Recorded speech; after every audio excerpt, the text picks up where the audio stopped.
तो आखिर वो समय आ गया चंपारण का जो ऐतिहासिक धरोहर राजदेवड़ी आप देख रहे हैं, और इसका कायाकल्प होना कहीं ना कहीं इस बात का एक संकेत है कि चंपारण में कुछ तो अच्छा हो रहा है। और किन वजहों से हो रहा है ये सोचने वाली बात है। कुछ दिनों पहले हमने एक वीडियो बनाया था जिसमें चंपारण के इस ऐतिहासिक धरोहर की दुर्दशा पे हमने सवाल उठाया था कि क्या इसके बन जाने से चंपारण विकास नहीं करता, क्योंकि ये कहीं ना कहीं पर्यटन का एक आकर्षण होता। पर्यटक यहाँ आते, मैंने पहले भी बताया था कि शेरशाह सूरी के किले को देखने लोग सासाराम जाते हैं, उसके अलावे दिल्ली का लाल किला देखने जाते हैं, मैसूर पैलेस देखने जाते हैं।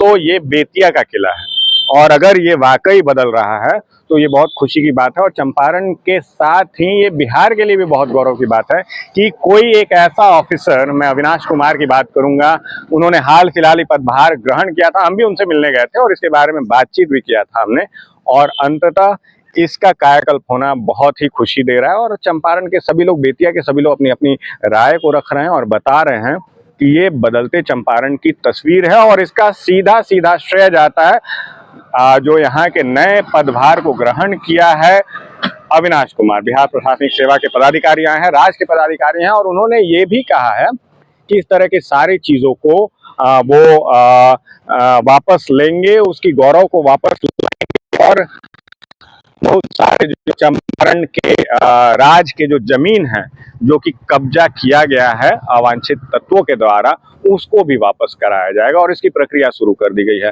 पहली बार इतिहास में इस राज के किले को आप देखिए, बेतिया राज का किला कितना बेहतर दिख रहा है। अभी तो शुरुआत है। अगर ये सारी चीजें वैसे सुव्यवस्थित हो जाएंगी तो क्या लगता है यहाँ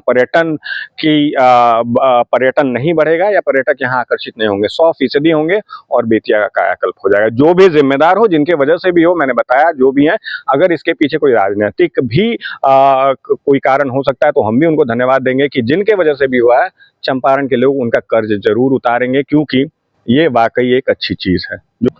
तो ये कई दशकों से राजनीतिक दंश झेल रहा था और एक अच्छे ईमानदार पदाधिकारी की आवश्यकता थी, और उनके वजह से मैं बिल्कुल उनको फिर से दिल से धन्यवाद देना चाहूँगा। अविनाश कुमार बिहार प्रशासनिक सेवा के राज्य के पदाधिकारी आने के बाद से ये कायाकल्प हुआ है, और ये बेतिया के लिए, चंपारण के लिए बहुत गौरव की बात है, और उनका तोहफा चंपारण हमेशा याद रखेगा।